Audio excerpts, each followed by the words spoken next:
Hello दोस्तों, स्वागत है आपका अपने YouTube channel bright academy classes पे। हम लाए आपके लिए एक बहुत इंपॉर्टेंट टॉपिक जिसका नाम है संसद यानी पार्लियामेंट के लिए लेके आए हैं, जिसमें हम लोग राज्यसभा एंड लोकसभा को देखेंगे। ठीक है, ये हमारा संसद का टॉपिक है। इसमें हम लोग देखेंगे राज्यसभा क्या होता है एंड लोकसभा। ठीक है, इसके एक एक टर्म को देखेंगे, क्या कहाँ से क्वेश्चन बन सकते हैं आपके।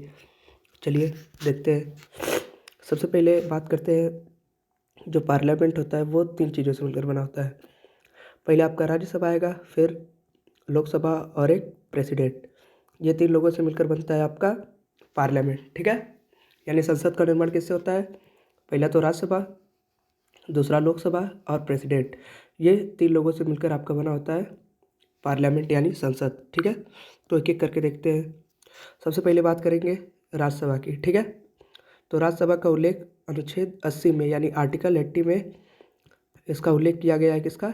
राज्यसभा का। ठीक है, पहली बात याद रखें कि राज्यसभा जो है वो अस्थाई सदन है, यानी इसको भंग नहीं किया जा सकता। ठीक है, लिखा है यहाँ पे विघटन, यानी राज्यसभा का विघटन नहीं किया जा सकता। ये परमानेंट हाउस है। फिर इसमें जो सदस्य होते हैं उनका कार्यकाल 6 साल होता है। ठीक है, यानी 6 साल बाद ये बदलते रहते हैं। ठीक है, और इनमें मिनिमम एज है 30 साल, यानी राज्यसभा का आपको सदस्य बनने के लिए कितने साल रहने चाहिए? 30 साल के आप होंगे तो आप राज्यसभा के सदस्य बन सकते हैं। एक पॉइंट आता है कि इसमें जितने भी सदस्य अगर एक साथ वो हो जाएंगे, मतलब डिजॉल्व हो जाएंगे, मतलब हट जाएंगे, तो फिर राज्यसभा तो हट ही जाएगा, बंद हो जाएगा। नहीं, हर 2 साल बाद, लिखा है ना 1/3 मेंबर रिटायर आफ्टर 2 ईयर्स। हर दो साल बाद जो होते हैं 1/3 मेंबर राज्यसभा के, अपने आप उनका कार्यकाल पूरा हो जाता है, वो हट जाते हैं, जिससे राज्यसभा कभी भंग नहीं होती है। ठीक है, ये पॉइंट्स है, इसको याद रखेंगे, यहाँ से क्वेश्चन पूछ सकता है। अब बात करते हैं राज्यसभा के सीट्स की।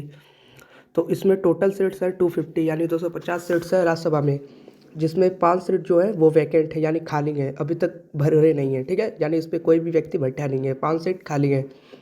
फिर जो इसमें 12 सीट है और 233, यानी 233 सीट पे इलेक्शन होता है। और ये इलेक्शन जो होता है वो इनडायरेक्ट होता है, यानी अप्रत्यक्ष रूप से। 2 प्रकार का इलेक्शन होता है, एक होता है प्रत्यक्ष और एक होता है अप्रत्यक्ष। ठीक है, अप्रत्यक्ष में इसमें जनता वोट नहीं करती है, और अप्रत्यक्ष में जनता वोट नहीं करती और प्रत्यक्ष में जनता वोट करती है। ठीक है, तो ये क्या है? इनडायरेक्टली है, यानी इसमें जनता वोट नहीं करेगी। ठीक है, अब देखिए, जो 12 सीट्स इसमें नॉमिनेटेड होते रहते हैं वो प्रेसिडेंट ऑफ इंडिया यानी राष्ट्रपति जो होते हैं वो 12 सीट्स पे यानी 12 मेंबर्स को इलेक्ट करते हैं। वो विभिन्न विभिन्न क्षेत्रों से आते हैं। वो क्षेत्र कौन कौन से देख लेते हैं। पहला आपका आर्ट और कल्चर हो जाएगा, दूसरा साइंस एंड टेक्नोलॉजी और सोशल वर्क यानी सामाजिक कार्यों से, और कला और संस्कृति से, और विज्ञान और प्रौद्योगिकी के इन क्षेत्रों से 12 मेंबर जो होते हैं वो नॉमिनेट किए जाते हैं राष्ट्रपति के द्वारा। ठीक है, और ये जो मेंबर होते हैं इन सब का ध्यान यानी अधिकारी जो रखता है वो 2 होते हैं, एक सभापति होते हैं और एक उपसभापति होते हैं। पर लोकसभा में दूसरे हो जाएंगे। ठीक है, तो अभी लोकसभा में नहीं आया है। ये राज्यसभा का जितने भी बात है वो आपके सामने हो गया। ठीक है, अब बात करते हैं लोकसभा की, यानी लोकसभा और राज्यसभा और राष्ट्रपति के मिलने से आपका पार्लियामेंट बनता है। ठीक है, तो हमने लोकसभा देख लिया, इसके जितने भी पॉइंट्स बता दिए। अब बात आती है लोकसभा की। तो लोकसभा का जो होता है अनुच्छेद 81 में इसका उल्लेख है, और इसको निम्न सदन, एक पॉइंट इसमें ऐड कर लीजिएगा, इसको उच्च सदन के नाम से जाना जाता है। ठीक है, किसको? राज्यसभा को उच्च सदन से और लोकसभा को निम्न सदन से। ठीक है, यानी लोकसभा को किस नाम से जाना जाएगा? निम्न सदन से। फिर बात आती है ये अस्थायी होती है, यानी इसको हर 5 साल बाद इस पर चुनाव होता है।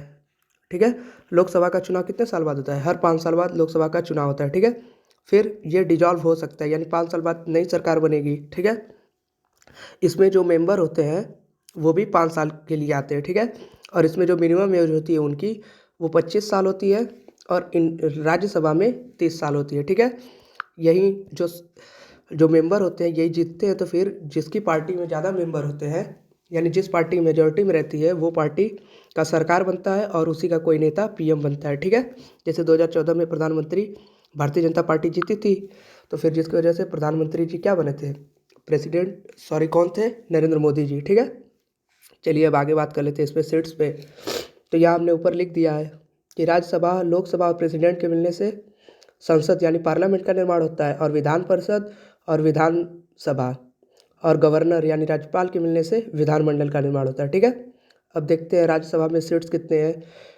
552 यानी 552 सीट्स कितने किस में होते हैं, राज्यसभा में। ठीक है, अब इसमें 7 सीट खाली हैं अभी भी, और 2 सीट होते हैं जो वो एंग्लो इंडियंस के लिए होते हैं, जिसको नॉमिनेट कौन करता है, वही प्रेसिडेंट करते हैं। ठीक है, और 543 यानी 543 सीटों पे इलेक्शन होता है, जिसमें 530 राज्यों का होता है, और यूटी यानी यूनियन टेरिटरी में 13 सीट्स होते हैं। ठीक है, यानी 13 सीटों पे केंद्र शासित प्रदेश से चुनाव होगा, और 530 जो होगा वो राज्य से होगा यानी स्टेट से। ठीक है, यानी यहाँ पे डायरेक्ट इलेक्शन होगा, यानी प्रत्यक्ष रूप से जनता वोट करेगी, जिसको चाहे उसको क्या कर सकती है, वोट कर सकती है। और 2 सीट जो है वो एंग्लो इंडियन, यानी जिसकी एंग्लो इंडियन किसे कहेंगे, जिसकी माता इंडियन हो और पिता का वो फॉरेन कंट्री का हो। अब तो धीरे धीरे ये सीट्स हटने वाली हैं, क्योंकि इंग्लो इंडियन अब रह नहीं गए। ठीक है, अब देखिए लिखा है यहाँ पे, विच पार्टी में government who get 272 seats of Lok Sabha, यानी लोकसभा का अगर 272 सीट अगर कोई पार्टी जीत ले रही है तो उसकी सरकार बन सकती है। ठीक है, ये बात होती है किसकी, लोकसभा की। ठीक है, चलिए अब बात कर लेते हैं आगे। अब बात आती है विधानसभा और विधान परिषद और विधान मंडल की। ठीक है, यहाँ दोनों जगह, यहाँ विधानमंडल कर लीजिएगा। ठीक है, सॉरी विधानमंडल नहीं, यहाँ पे कर लीजिए विधान परिषद और विधानसभा। ठीक है, अब बात आती है, एक होता है डबल हाउस और एक होता है सिंगल हाउस। डबल हाउस में 6 राज्य। डबल हाउस क्या होता है, जिसमें विधान परिषद और विधानसभा दोनों पाई जाएगी, उसमें उसको बोलेंगे डबल हाउस, और जिसमें एक चीज़ पाया जाएगा यानी विधान परिषद, उसे बोलेंगे सिंगल हाउस। ठीक है, तो भारत में 6 राज्य हैं जिसमें दोनों पाया जाता है, यानी विधान परिषद और विधान परिषद और विधानसभा दोनों पाया जाता है। 6 राज्य है, उसका ट्रिक देख लीजिए, तू भी मजा कर, ये ट्रिक याद रखिएगा। 6 राज्य है, 7 है पर एक हट गया है, जम्मू कश्मीर आर्टिकल 370 के तहत, यानी 370 के संविधान अनुच्छेद 370 जब हटाया गया तो विधान परिषद को इसमें से हटा दिया गया। ठीक है, अब यहाँ से विधानसभा है। ठीक है, अब तू से हो जाएगा, टी से आपका तेलंगाना, इसमें भी डबल हाउस है, फिर यूपी है अपना, फिर बिहार है, फिर महाराष्ट्र है, फिर आंध्र प्रदेश है, फिर जम्मू कश्मीर तो हट ही गया है, फिर कर्नाटक याद रखेंगे। ठीक है, यानी 6 राज्य ऐसे है जिसमें डबल हाउस पाया जाता है। ठीक है, ये आपका विधानमंडल है, सॉरी विधानसभा, विधान परिषद, ये दोनों देख लीजिएगा, और राज्यसभा और लोकसभा। ठीक है, तो अब हम यही सेशन रखते हैं, तब तक के लिए हमारे चैनल को लाइक करें एंड शेयर करें।